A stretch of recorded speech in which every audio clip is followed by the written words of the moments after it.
Paradox Interactive's development team has finally left crunch mode, and their grand strategy game Hearts of Iron 3 is now released.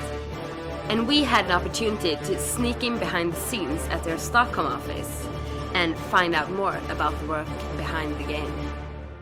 So, tell me what you worked on for Hearts of Iron 3. Mainly been focusing on graphics programming and the AI.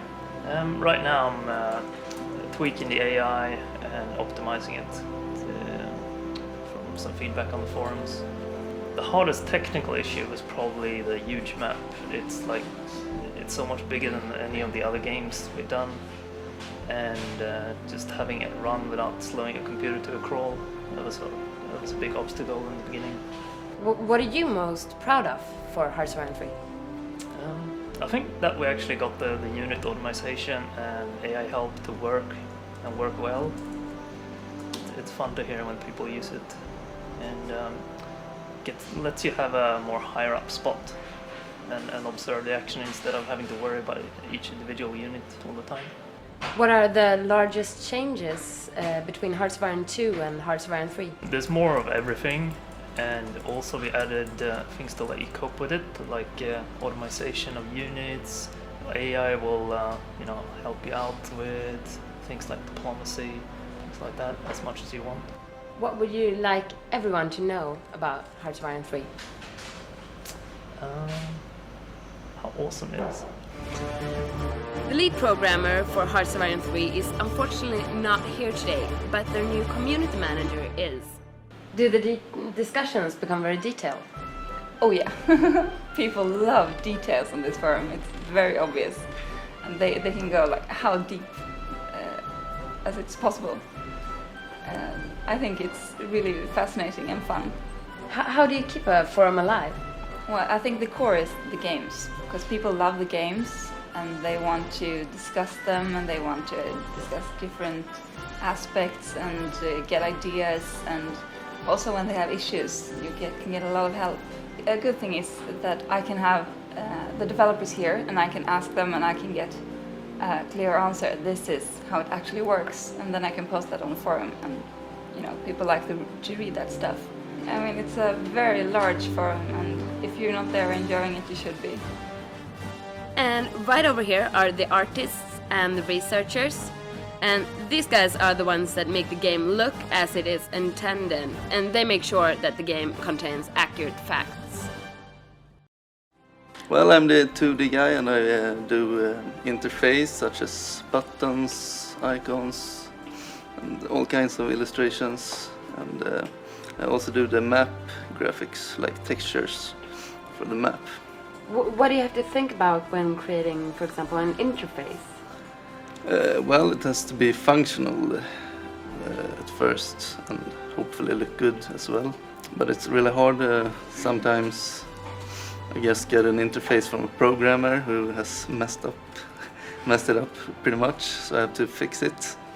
I can show. I have a loading screen here that I did. It's from a pretty famous World War II photo. So I did like lines on top of the photo and then painted so it looks like the photo, but with color. And if you zoom in, this is a high resolution, so you can see like the brush strokes. Should everyone look for something special that you've hidden into Hearts of Iron 3? It says Paradox on the tank in the loading screen, but it's not visible. They can look for that maybe. Yeah, I'm responsible for the 3D content and animation in Hearts of Iron 3. So what parts are you most proud of? Probably the aircraft, because we produced 48 aircraft in 6 weeks, so that was one aircraft in every 5 hours.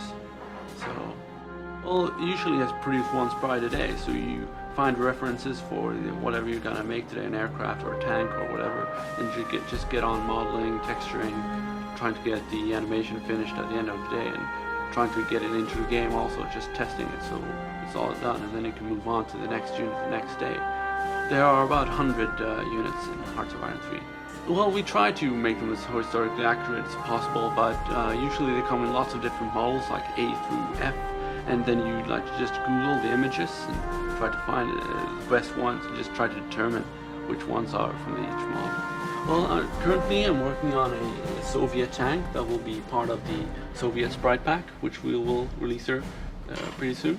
Well, it's pretty detailed actually for the games we're making. Like you see, even at this level, they're pretty detailed, but they're gonna be this small in the end. So, But can it be annoying that you put all these like details and small things in, and you don't, and most Well- of the gamers won't even see it? well, yes and no, but it's part of the production process. I mean, you can't just like aim for the exact level you're going through. You're just gonna have to surpass the level you think you're gonna need. Perhaps you can even reuse them later in trailers or whatever. And at the end of the room, we find some senior developers.